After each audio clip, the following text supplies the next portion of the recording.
सुप्रभात बच्चों, आज हम आपकी पाठ्य पुस्तक हिंदी के पाठ 13 का अध्ययन करेंगे, जिसका शीर्षक है साइकिल की सवारी।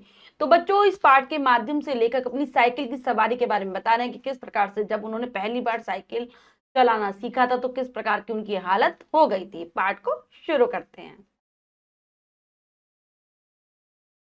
पाठ 13 साइकिल की सवारी। पाठ में प्रवेश करेंगे हास्य रस जीवन की नीरसता और एक रसता को भंग करके जीवंतता का संचार करता है। ऐसी कोई रचना ना सिर्फ हमें तरोताजा करती है बल्कि मुस्कुराकर जीवन जीने का मौका भी देती है। आइए हास्य रस पर आधारित यह पाठ पढ़ें। यहाँ पर और ये बात हास्य रस की, यानी कि ये जो पाठ लिखा गया हास्य रस से ओतप्रोत है। अगर हम हास्य रस की कोई रचना को पढ़ते हैं जिससे को पढ़कर हमें हंसी आए तो हमारा मन एकदम तरोताजा सा महसूस होने लगता है। तो इसी प्रकार की रचना है ये हमारी साइकिल की सवारी। भगवान जानता है कि जब मैं किसी को साइकिल की सवारी करते या हारमोनियम बजाते हुए देखता हूँ तब मुझे अब अपने ऊपर कैसी दया आती है। सोचता हूँ भगवान ने ये दोनों विद्याएं भी खूब बनाई है, एक से समय बचता है तो दूसरी से समय कटता है। मगर तमाशा देखिए, हमारे प्रारब्ध में कलयुग की ये दोनों विद्याएं नहीं लिखी गई। न हम साइकिल चला सकते हैं न ही बाजा बजा सकते हैं।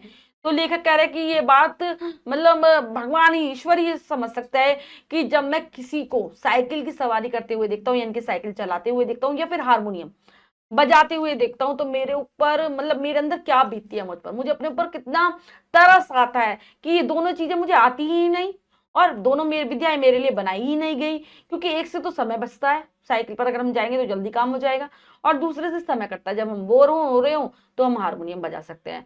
लेकिन लेखक कह रहा है कि अजीब बात है, भगवान ने दोनों ही विद्याएं मेरे नसीब में नहीं लिखी है। ना वो साइकिल चला सकता है और ना ही बाजा बजा सकता है यानी कि हारमोनियम।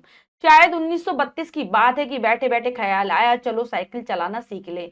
इसकी शुरुआत इस तरह हुई कि हमारे लड़के ने चुपचाप यह विद्या सीख ली और हमारे सामने से साइकिल पर सवार होकर निकलने लगा। अब आपसे क्या कहे कि लज्जा और घृणा के कैसे कैसे ख्याल हमारे मन में उठे। सोचा क्या हम ही जमाने भर में फिसड्डी रह गए हैं। सारी दुनिया साइकिल चलाती है, मूर्ख और गवार भी चलाते हैं, हम तो परमात्मा की कृपा से पढ़े लिखे हैं। तो लेखक बता रहे हैं कि सन 1932 की बात है। लेखक को बैठे बैठे अचानक से सोचने लगता है कि चलो साइकिल चलाना ही सीखते हैं, क्योंकि आसपास के छोटे छोटे लड़कों ने भी साइकिल चलाना सीख लिया था। उनके खुद के का लड़का भी साइकिल चलाना सीख चुका था और जब भी वह उनके सामने से गुजरता तो उनके मन में एक नफरत सी उत्पन्न हो जाती है, एक शर्मिंदा सा होने लगता है कि सब कुछ हर व्यक्ति साइकिल चला सकता है तो हम क्यों नहीं चला सकते, कि हम ही सबसे पीछे हैं क्या। पूरी दुनिया साइकिल चला रही है, मूर्ख लोग, गवार लोग जिनको कुछ पढ़ना लिखना नहीं आता, बेवकूफ है, वो चला रहे हैं। और लेकर कह रहे हैं हम तो पढ़े लिखे हैं फिर भी हम नहीं चला सकते। क्या हम नहीं चला सकेंगे? आखिर इसमें मुश्किल क्या है? कूदकर घंटी बजा दी, बस महाराज हमने साइकिल सीखने का निश्चय कर लिया। तो लेखक को लगा कि वो भी चला सकता है, कि कोई परेशानी नहीं होगी, बस कूदकर चढ़ना होता है, घंटी बजाओ रुक जाओ। और फिर उसने सोचा कि हम जरूर सीखेंगे। दूसरे दिन हमने अपने फटे पुराने कपड़े तलाश किए और उन्हें ले जाकर श्रीमती जी के सामने पटक दिया कि इनको जरा मरम्मत तो कर दो। मगर श्रीमती जी बोली पहले बताओ इनका क्या बनेगा। हम चाहते थे कि घर में किसी को कानो कान खबर न हो और हम साइकिल सवार बन जाए। तो लेखक क्या करते हैं, अपने फटे पुराने कपड़ों को ढूंढता है, अपनी पत्नी को ले जाकर दे देता है, क्योंकि उसे लग रहा था कि साइकिल चलाने में एक दो बार तो गिरना पड़ेगा ही और कपड़े फट जाएंगे, तो पुराने कपड़े पहनना ही बेहतर है। लेकिन उनकी पत्नी भी बोली कि मैं तभी ठीक करूंगी, पहले बताओ क्या करोगे। लेखक सोच रहा था कि वो घर में किसी को नहीं बताएगा, कि अगर वो नहीं सीख पाया तो कोई मजाक तो नहीं बन उड़ाएगा। लेकिन जब पत्नी नहीं मानी, पर श्रीमती जी ने न मानी और जो झक मारकर बताना पड़ा कि रोज रोज तांगे का खर्च मारे डालता है, साइकिल चलाना सीखेंगे। फिर उन्हें अपनी पत्नी को बताना पड़ा, लेकिन वो क्या कहकर बताते अपनी पत्नी को कि मैं रोजाना तांगे से जाता हूँ जिसका बहुत ज्यादा खर्चा पड़ता है, इसीलिए साइकिल चलाना सीखूंगा। श्रीमती जी ने बच्चे को सुलाते हुए हमारी तरफ देखा और मुस्कुराकर बोली मुझे तो आशा नहीं कि आपसे ये बैल मेड़ चढ़ सकेंगे। खैर यत्न करके देखिए, मगर इन कपड़ों का क्या बनेगा। तो श्रीमती जी उनकी मतलब लेखक की पत्नी बच्चे को सुला रही थी, देखते ही कहती कि मुझे तो नहीं लगता कि आप इस पर मतलब ये कुछ कर पाओगे, लेकिन फिर भी चलो प्रयास कर लो। और इन कपड़ों का क्या करना है। हमने जरा रौब से कहा आखिर साइकिल से एक दो बार गिरेंगे या नहीं, और गिरने से कपड़े फटेंगे या नहीं। जो मूर्ख है वे नए कपड़ों का नुकसान कर बैठते हैं, जो बुद्धिमान है वे पुराने कपड़ों से काम चलाते हैं। तो लेखक ने कहा कि साइकिल से जरूर एक दो बार गिरेंगे और कपड़े फट जाएंगे, इसलिए हमने पुराने कपड़े ढूंढे हैं। मूर्ख लोग ही नए कपड़ों में साइकिल चलाना सीखते हैं। इधर हमने बाजार से जंबक के 2 डिब्बे खरीद लिए कि चोट लगने पर उसी समय इलाज किया जा सके। इसके बाद जाकर एक खुला मैदान तलाश किया कि ताकि दूसरे दिन साइकिल सवारी का अभ्यास किया जा सके। अब यह सवाल हमारे सामने था कि हम अपना उस्ताद किसे बनाएं। इसी उधेड़-बुन में बैठे थे कि तिवारी लक्ष्मी नारायण आ गए और बोले, क्यों भाई, हो जाए एक बाजी शतरंज की। लेखक मरहम के भी 2 डिब्बे खरीद लाता है, जंबक नाम के, कि अगर चोट लगेगी तो मरहम लगा लेंगे। साइकिल चलाने का मैदान भी ढूंढ लेता है, सब कुछ कर लेता है। अब वो उसके सामने समस्या आती है कि वो गुरु किसे बनाए, मतलब किससे साइकिल चलाना सीखे। तभी उनके मतलब इसी उलझन में वो था, इधर उधर घूम रहा था। तभी उनके मित्र आ जाते हैं, लक्ष्मी नारायण तिवारी, और वो कहते हैं कि चलो शतरंज हो जाए। शतरंज के खेल के लिए खेलने आए थे। हमने सिर हिलाकर जवाब दिया, नहीं साहब, आज तो जी नहीं चाहता। लेखक मना कर देता है, क्यों? यदि जी न चाहे तो क्या करे। यह कहते कहते हमारा गला भर आया। तिवारी जी का दिल पसीज गया। हमारे पास बैठकर बोले, अरे भाई, मामला क्या है? स्त्री से झगड़ा तो नहीं हो गया? तो जब लेखक कहता है कि भाई हमारा मन नहीं कर रहा, तो मतलब आवाज ऐसी निकालता है गले से कि जैसे पता नहीं कितना ही दुखी है। तो पूछते कि क्या हो गया? पास बैठकर कहते हैं कि कहीं तुम्हारी पत्नी से लड़ाई तो नहीं हो गई?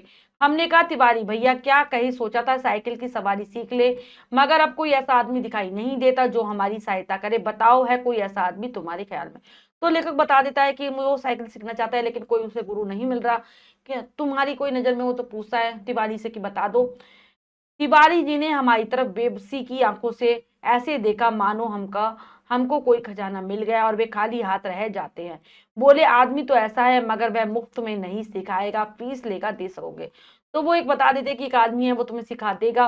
लेकिन वो ऐसी बेचारगी से देख रहे थे कि हम तो बहुत कुछ कर रहे हैं और वो कुछ नहीं कर पा रहे। कितने में सिखा दे, कितने दिन में सिखा देगा? यही 10-12 दिन में। और फीस क्या लेगा हमसे? औरों से 25 लेता है, तुमसे 20 लेगा हमारी खातिर। तो पूछते हैं कि कितने दिन में सिखा देगा? कहते हैं 10-12 दिन में। और फीस के लिए पूछते हैं तो कहते हैं कि औरों से 25, तुमसे 20 ले लेगा। हमने सोचा 10 दिन में सिखाएगा और 20 रुपए फीस लेगा। 10 दिन 20 रुपए, 20 रुपए 10 दिन, अर्थात 2 रुपए रोजाना, 60 रुपए महीना। और वह भी 1-2 घंटों के लिए। ऐसी 3-4 ट्यूशन मिल जाए तो 250-300 रुपए महीना हो गया। तो लेखक अपना हिसाब किताब लगाने लगते हैं कि अगर ऐसे ही उनको भी साइकिल चलानी आ जाएगी, वो भी साइकिल चलाना सिखा दिया करेंगे, 2 रुपए रोज के हिसाब से अच्छे से 250-300 रुपए उन्हें महीना की आमदनी हो जाया करेगी।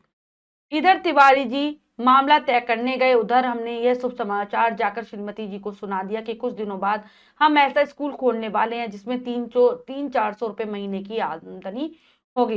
लेखक आगे कह रहे कि उनके मित्र तो उस उस्ताद से बात करने के लिए जाते हैं, और इधर लेखक ख्याली पुलाव पकाने लगता है। अपनी श्रीमती जी से भी जाकर कह देते हैं, पत्नी से, कि थोड़े ही दिन में हम ऐसा स्कूल खोलेंगे और 300-400 रुपए महीना की कमाई किया करेंगे। श्रीमती जी बोली, मैं तो चाहती हूँ कि तुम हवाई जहाज चलाओ। ये साइकिल क्या चीज है, पर तुम्हारे स्वभाव से डर लगता है, एक बार गिरोगे तो देख लेना, साइकिल वहीं फेंक फाक कर चले आओगे। तो कहती कि मैं तो, मेरी तो यही इच्छा है कि तुम हवाई जहाज भी चलाओ, लेकिन तुम्हारा स्वभाव अलग है, आदत अलग है। एक बार क्या गिरोगे, साइकिल वहीं फेंक दोगे। इतने में तिवारी जी ने बाहर से आवाज दी। हमने जाकर देखा तो उस्ताद साहब खड़े थे। हमने श्रद्धा से हाथ जोड़कर प्रणाम किया और चुपचाप खड़े हो गए। तिवारी जी बोले, यह तो 20 पर मानते ही न थे, बड़ी मुश्किल से मना है, पेशगी लेंगे, कहते हैं पीछे कोई नहीं देता। तो बाहर से तिवारी आ गए थे उस्ताद साहब को लेकर, कहते हैं कि हाँ, बहुत मुश्किल में माने 20 रुपए में, और शुरू पहले ही देना पड़ेगा, क्योंकि इनके हिसाब से कि पहले बाद में कोई नहीं देता। और लेखक श्रद्धा के साथ उनको प्रणाम करते हैं, चुपचाप खड़े हो जाते हैं। अरे भाई, हम देंगे, दुनिया लाख बुरी है, मगर फिर भी भले आदमियों से खाली नहीं है। ये 20 रुपया तो चीज ही क्या है, एक बार हमें साइकिल चलाना सिखा दे, फिर देखे हम इनकी क्या क्या सेवा करते हैं। मगर उस्ताद साहब नहीं माने, बोले फीस पहले लेंगे। तो लेखक कहता है कि हम औरों जैसे नहीं है, दे देंगे, और अगर हमें साइकिल एक बार आ गई तो बहुत अच्छे से इनकी सेवा करेंगे। लेकिन उस्ताद साहब कहते कि हमें पहले ही लेने हैं, और यदि आपने नहीं सिखाया तो फीस लौटा देंगे। तो लेखक कहता है, और आपने पैसे लेकर सिखाया नहीं? कहता है, हम पैसे वापस कर देंगे। और यदि फीस न लौटाई? तो लेखक कहता है, और फीस भी वापस ना करी? इस पर तिवारी जी ने कहा, अरे साहब, क्या ये तिवारी मर गया है? शहर में रहना हराम कर दूं, बाजार में निकलना बंद कर दूं, फीस लेकर भाग जाना कोई हंसी खेल है? तो तिवारी जी बीच में बोल पड़ते हैं कि ऐसा नहीं होगा, फीस नहीं लौटा पाएंगे, क्योंकि मैं इनका शहर में रहना ही हराम कर दूंगा, कोई हंसी खेल नहीं है, फीस लेकर भाग जाना। जब हमें विश्वास हो गया कि इसमें कोई धोखा नहीं है, तब हमने फीस के रुपए लाकर उस्ताद को भेंट कर दिए और कहा, उस्ताद कल सवेरे ही आ जाना, हम तैयार रहेंगे। हमने इस काम के लिए कपड़े भी बनवा लिए, और अगर गिर पड़े तो चोट पर लगाने के लिए जंबक भी खरीद लिया है। और हाँ, हमारे पड़ोस में जो मिस्त्री रहता है उससे साइकिल भी मांग लिया है। तो कह देते हैं कि कल से जरूर सिखाने आ जाना। हमने सारे काम कर लिए हैं, पूरे सारी तैयारी कर रखी है, कपड़े बनवा लिए है, मर्रम खरीद रखा है और साइकिल भी उधार मांग ली है। एक बात कहना भूल गए, नंगे पांव भागे और उन्हें बाजार में जा पकड़ा। बेहरान थे हमने हफ्ते हफ्ते का, उस्ताद हम शहर के पास नहीं सीखेंगे, लॉरेंस बाग में जो मैदान है वहां एक तो भूमि नरम है, चोट कम लगती है, दूसरे वहां कोई देखता नहीं है, अब रात को आराम की नींद का। तो लेखक उन्हें बता देता है कि वो बड़ी भीड़ भाड़ वाली जगह मैंने सीखकर लॉरेंस बाग में सीखेगा, क्योंकि वहां पर मिट्टी नरम है। पूरी रात लेखक को नींद नहीं आती। जब आंख खुली तो दिन निकल आया था। जल्दी से जाकर वे पुराने कपड़े पहन लिए, जम्बक का डिब्बा हाथ में, जम्बल नहीं जम्बक है, और फिर और नौकर को भेजकर मिस्त्री से साइकिल मंगवा ली। उसी समय उस्ताद साहब भी यहाँ आ गए और हम भगवान का नाम लेकर लॉरेंस बाग की ओर चढ़ पड़े। लेकिन अभी घर से निकले ही थे कि बिल्ली रास्ता काट गई और एक लड़के ने चीख दिया। क्या कहें, हमें इतना क्रोध आया। तो जब सुबह सुबह लेकर उठकर तैयार हो जाते हैं, कपड़े पहन लेते हैं, नौ मिस्त्री से साइकिल भी मंगवा लेते हैं और उस्ताद साहब आ जाते हैं और उनके साथ लॉरेंस बाग की ओर चल देते हैं। लेकिन फिर अब शगुन कट जाता है, बिल्ली रास्ता काट देती है, लड़का चीख देता है, लेखक को बहुत गुस्सा आ रहा होता है उस नामुराद बिल्ली पर और उस शैतान लड़के पर। मगर क्या करते, दांत पीस कर रह गए। एक बार फिर भगवान का नाम लिया और आगे बढ़े, पर बाजार में पहुंचकर देखा कि हर आदमी जो हमारी तरफ देखता है मुस्कुराता है। हम हैरान थे, बात क्या है। सहसा हमने देखा कि जल्दी में और घबराहट में पजामा और अचकन दोनों उल्टे पहन लिए हैं और लोग इसी बात पर हंस रहे। सिर मुड़ाते ही ओले पड़े। लेखक को उस लड़के पर और बिल्ली पर बहुत गुस्सा आता है, लेकिन वो कुछ कर नहीं सकते थे। भगवान का नाम लेकर आगे बढ़ते हैं तो क्या होता है, अचानक आगे क्या होता है बच्चों कि सब हर कोई लेखक को देख रहा होता है। लेखक जब सोचते हैं कि क्या हो गया ऐसा, सब हमें क्यों देख रहे हैं, तो पता चलता है कि वो कपड़े ही उल्टे पहन कर आ गया है जल्दीबाजी में और घबराहट के कारण। अब लेखक कह रहा है कि सर मुंडाते ही ओले पड़ गए, यानी कि मुसीबत में मुसीबत आना। सर मुंडाते ओले पड़ना एक मुहावरा है, अर्थ होता है मुसीबत पर मुसीबत आना। हमने उस्ताद से माफी मांगी और घर लौट आए। दूसरे दिन फिर निकले, रास्ते में उस्ताद साहब मिले। मैं एक गिलास लस्सी पी लूं, आप जरा साइकिल को थामिए। उस्ताद साहब लस्सी पीने लगे तो हमने साइकिल के पुर्जों की ऊपर नीचे से परीक्षा शुरू कर दी। फिर कुछ जी में आया तो उसका हैंडल पकड़कर जरा चलने लगे, मगर 2 ही कदम पर गए होंगे कि ऐसा मालूम हुआ कि जैसे साइकिल हमारे सीने पर चढ़ी जाती है। फिर उस दिन तो लेकर साइकिल चलाना नहीं सीखते। अगले दिन फिर जाते हैं उस्ताद साहब के साथ, तो उस्ताद साहब उन्हें साइकिल थमा कर चले जाते हैं कि लस्सी पी कर आता हूँ। तो लेखक चेक करने लगता है साइकिल के कल पुर्जों को, जो जो पुर्जे लगे थे, और फिर हैंडल पकड़कर उसे आगे लेकर चलने लगता है। तो उसके साथ क्या होता है, 2-4 कदम कर चलते ही उसे लगता है कि साइकिल उसके ऊपर गिर रही है। दूसरे ही क्षण साइकिल पूरे जोर से हमारे पांव पर गिर गई और हमारी राम दुहाई बाजार के एक सिरे से दूसरे सिरे तक गूंजने लगी। उस्ताद लस्सी छोड़कर दौड़े और दयावान लोग भी जमा हो गए। सबने मिल मिलाकर हमारा पांव साइकिल से निकाला और पूछा, चोट तो नहीं आई? जरा 2-4 कदम चलिए, नहीं तो लहू जम जाएगा। तो लेखक को लग ही रहा था कि साइकिल भारी हो रही है, तो उसके पांव पे गिर जाती है और वो जोर जोर से चिल्लाने लगता है, राम दुहाई मतलब बचाओ बचाओ। तो उस्ताद लस्सी छोड़कर आ जाते हैं, वहां पर कुछ और लोग इकट्ठे हो जाते हैं, पूछते हैं लेखक से चोट तो नहीं लगी। उसे निकालते हैं, उसका पैर साइकिल के नीचे से, साइकिल पैर पर गिरे थे, और थोड़ा सा कहते कि चलकर देखो वरना जो खून है वो जम जाएगा। इस तरह दूसरे दिन हम और हमारी साइकिल दोनों अपने घर से थोड़ी दूर पर ही जख्मी हो गए। हम लंगड़ाते हुए घर लौट आए और साइकिल ठीक होने के लिए मिस्त्री की दुकान पर भेज दी। तो इस प्रकार से अगले दिन भी लेखक सीख नहीं पाता, क्योंकि साइकिल भी जख्मी हो गई, लेखक भी जख्मी हो गया। लेखक अपनी मरहम पट्टी कराते हैं और साइकिल को भी मिस्त्री के यहाँ सही होने भेज देते हैं। मगर हमारा वीर हृदय का साहस और धीर देखिए, अब भी मैदान में डटे रहे। कई बार गिरे, कई बार शहीद हुए, घुटने तुड़वाए, कपड़े फड़वाए, पर क्या मजाल जो जी छूट जाए। लेखक कह रहा है कि ये हमारी हिम्मत थी और धीरज ही था कि हमने नहीं छोड़ा साइकिल चलाना सीखना। कई सारी बार हम गिरे भी, हमारे घुटने भी टूटे, कपड़े भी फटे, और लेकिन हमारा बीपी जी करता था कि हम साइकिल चलाना सीख जाएंगे। 8-9 दिन में साइकिल चलाना सीख गए थे, लेकिन अभी उस पर चढ़ना नहीं आता था। कोई परोपकारी पुरुष सहारा देकर चढ़ा देता तो फिर लिए जाते थे। हमारे आनंद की कोई सीमा न थी। सोचते थे मार लिया मैदान हमने, 2-4 दिन में पूरे मास्टर बन जाएंगे, इसके बाद प्रोफेसर, फिर ट्रेनिंग कॉलेज, और 300-400 रुपए मासिक तिवारी जी देखेंगे और ईर्ष्या से जलेंगे। लेखक को 8-9 दिन में साइकिल चलाना आ जाता है, लेकिन उस पर से उसको चढ़ना और उतरना नहीं आता था। तो क्या करता है, कोई मतलब भला मनुष्य मिल जाता उसके सहारे वो साइकिल पर चढ़ जाते थे और फिर बहुत मजे लेकर साइकिल चलाते थे।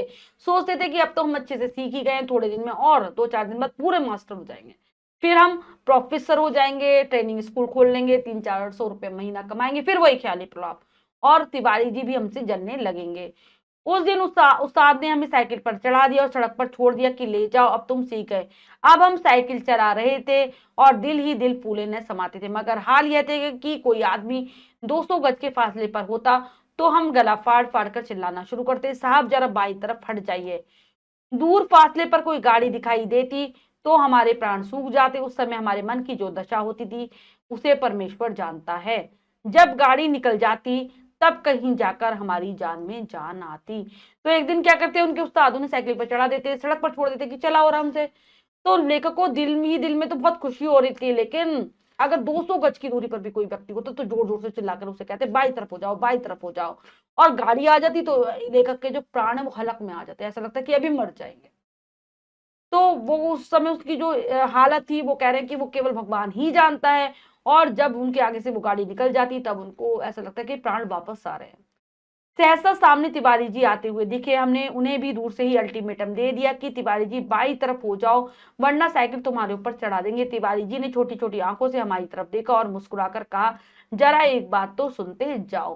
तभी लेखक ये सब सोच रहा होता है, उन्हें से तिवारी जी आते दिखाई देते हैं, दूर दूर से ही चिल्लाने लगते कि बाएं हो जाओ, बाएं हो जाओ और वरना हम साइकिल तुम्हारे ऊपर चढ़ा देंगे। तो तिवारी भी कहता है कि एक बात तो सुन लो। हमने एक बार हैंडल की तरफ, दूसरी बार तिवारी की तरफ देखकर जवाब दिया, इस समय बात कैसे सुन सकते हैं, देखते नहीं हो साइकिल पर सवार हैं। तो लेखक कह देता है कि इस समय हमारी हम कोई बात नहीं सुन सकते, हम साइकिल चला रहे हैं। तिवारी जी बोले, तो क्या साइकिल चलाते हैं वे किसी की बात नहीं सुनते, बड़ी जरूरी बात है, जरा उतर जाओ। हमने लड़खड़ाती हुई साइकिल को संभालते हुए जवाब दिया, उतर जाए तो फिर चढ़ाएगा कौन, अभी चलाना सीखा है, चढ़ना नहीं सीखा। तिवारी जी चिल्लाते ही रह गए, हम आगे निकल गए। तो तिवारी जी को भी ने कहा कि भाई जो साइकिल चलाते हैं वो किसी की बात नहीं सुनते, उतर जाओ फिर चढ़ जाना। तो कहते हैं हमें साइकिल चलाना आया है लेकिन चढ़ना नहीं आया। और तिवारी जी हमें रोकते रह गए और हम साइकिल लेकर आगे बढ़ गए। इतने में सामने से एक तांगा आता नजर पड़ा। हमने उसे भी दूर से डांट दिया, बाई तरफ भाई, अभी नए चलाने वाले हैं। तांगा बाई तरफ हो गया। हम अपने रास्ते पर चले जा रहे थे, एक एक पता नहीं घोड़ा भड़क उठा या तांगे वाले को शरारत सूझी, जो भी हो तांगा हमारे सामने आ गया। हमारे हाथ पांव फूल गए, जरा सा हैंडल घुमा देते तो हम दूसरी तरफ निकल जाते। तो तभी लेखक को तांगा आता हुआ दिखाई पड़ता है। वो दूर से चिल्लाने लगता है कि बाई तरफ हो जा, अभी हमने सीखा है, नया नया चलाने वाले हैं। तांगा आराम से बाई तरफ भी हो गया था और हम आराम से आगे बढ़ गए थे। लेकिन पता नहीं क्या होता है, तांगे वाले को कोई शरारत सूझती है या घोड़ा भड़क जाता है, तांगा अचानक से लेखक के सामने आ जाता है। और फिर लेखक तो हाथ पांव फूल गए, डर जाता है और उसे यही समझ में नहीं आता कि अगर जरा सा हैंडल घुमाएगा तो बाईं तरफ से निकल जाएगा, लेकिन ऐसा नहीं करता वो। मगर बुरा समय आता है तो बुद्धि पहले भ्रष्ट हो जाती है। उस समय हमें ख्याल ही नहीं रहा कि हैंडल घुमाया भी जा सकता है। फिर क्या था, हम और हमारी साइकिल दोनों ही तांगे के नीचे आ गए और हम बेहोश हो गए। तो लेखक कह रहा है कि जब खराब समय आता है तो बुद्धि पहले खराब हो जाती है। वो लेखक को उस समय यही ध्यान नहीं आया कि हैंडल तो घुमाने के लिए ही होता है, वो घुमा नहीं पाते और टांगे के नीचे वो और उनकी साइकिल दोनों आ जाते हैं और लेखक बेहोश हो जाता है। जब हम होश में आए तब हम अपने घर में थे और हमारी देह पर कितनी ही पट्टियां बंधी थी। हमें होश में देखकर श्रीमती जी ने कहा, क्यों अब क्या हाल है, मैं कहती न थी साइकिल चलाना न सीखो, उस समय तो किसी की सुनते ही न थे। हमने सोचा लाओ सारा इल्जाम तिवारी जी पर लगा दे और आप साफ बच जाए। बोले यह सब तिवारी जी की शरारत है। तो जब होश में आता है तो देखता है कि उनके पूरे शरीर पर पट्टियां बंधी है। श्रीमती जी कह रही होती है, हमने पहले ही मना किया था कि साइकिल मत सीखो, तुम्हारे बस की बात नहीं है, लेकिन तुम सुनते ही कहाँ हो। तब लेखक सोचता है कि चलो सारा जो आरोप है तिवारी पर लगा देता हूँ। कहते हैं कि तिवारी की शरारत है। श्रीमती जी ने मुस्कुराकर जवाब दिया, यह तो तुम उसे चकमा दो जो कुछ जानता न हो। उस तांगे पर मैं ही तो बच्चों को लेकर बच्चों को लेकर घूमने निकली थी कि चलो सैर भी कराएंगे और तुम्हें साइकिल चलाते भी दिखाएंगे। हमने निरुत्तर होकर आंखें बंद कर ली। उस दिन के बाद फिर हमने साइकिल को हाथ नहीं लगाया। तो श्रीमती जी हमारी बात को, यानी कि लेखक की पत्नी, उनकी बात को सुनकर मुस्कुराने लगती है कि ये तुम ना धोखा उसको देना जो तुम्हें ना जानता हूँ। मैं ही तांगे पर सवार थी, तीनों बच्चों को लेकर घूमने निकली थी, सोचा सैर कर लेते हैं और तुम्हें भी देख लेते हैं। और तब लेखक के पास कोई उत्तर नहीं होता देने के लिए, वो निरुत्तर हो जाता है, आंखें बंद कर लेता है और लेखक कह रहे हैं उसके बाद उन्होंने कभी साइकिल को हाथ नहीं लगाया, कभी साइकिल नहीं चलाई। तो ये था पाठ साइकिल की सवारी। पाठ लिखा है सुदर्शन जी ने। अब हम लेखक परिचय जान लेते हैं। सुदर्शन हिंदी के प्रसिद्ध लेखकों में से एक है। इनका जन्म 1896 ईस्वी में पंजाब के सियालकोट नामक स्थान पर हुआ। इन्होंने फिल्म लेखक के रूप में प्रसिद्धि प्राप्त की। इनका असली नाम पंडित बद्रीनाथ था। इनकी कुछ प्रसिद्ध कृतियां हैं पनघट, सुदर्शन, सुगम, पुष्पलता आदि। 16 दिसंबर 1967 को इस महान लेखक का निधन हो गया। तो ये था लेखक परिचय, हमने अच्छे से जान लिया। अब हम करेंगे पाठ के शब्दार्थ। पहला है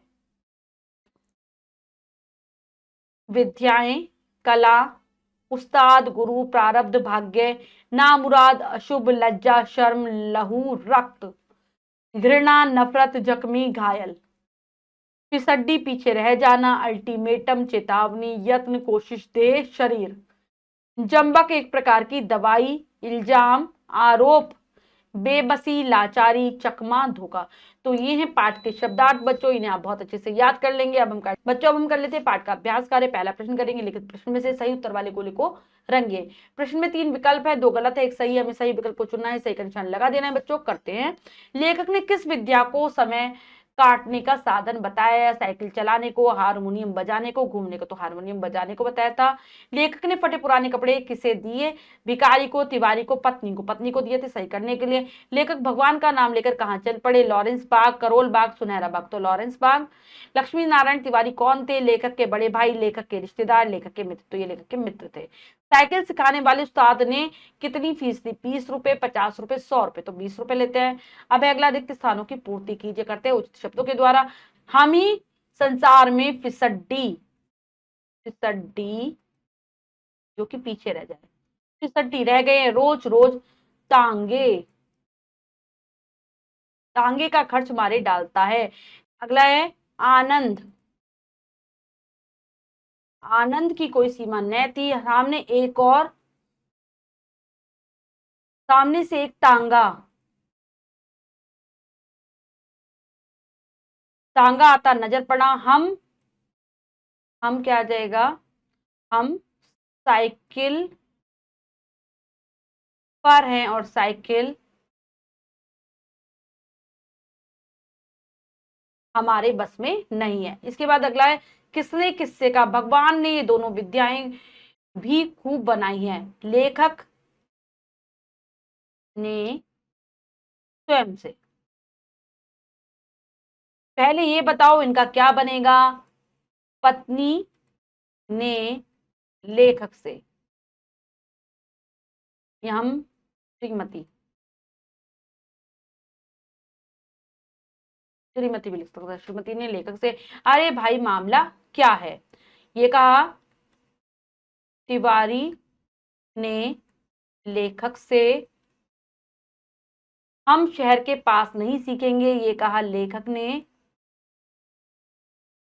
उस्ताद से, उस्ताद से। इस समय बात कैसे सुन सकते हैं? तो ये कहा लेखक ने तिवारी से। बच्चों हमने पाठ को बहुत अच्छे से समझकर पढ़ा और अभ्यास कार्य किया। इसके अतिरिक्त जो भी कार्य है वो आप स्वयं करेंगे सुंदर अक्षरों में अपनी अभ्यास पुस्तिका में। तो बच्चों आज हमने पाठ के माध्यम से जाना कि किस प्रकार से लेखक साइकिल की सवारी करते हैं और सबके के लिए हंसी का पात्र बन जाते हैं। आशा करती हूँ यह पाठ आपको बहुत अच्छे से समझ आ गया होगा। पाठ को फिर से जरूर पढ़ेंगे। मिलते हैं अगली कक्षा में नए पाठ के साथ। तब तक के लिए स्वस्थ रहिए, प्रसन्न रहिए। धन्यवाद।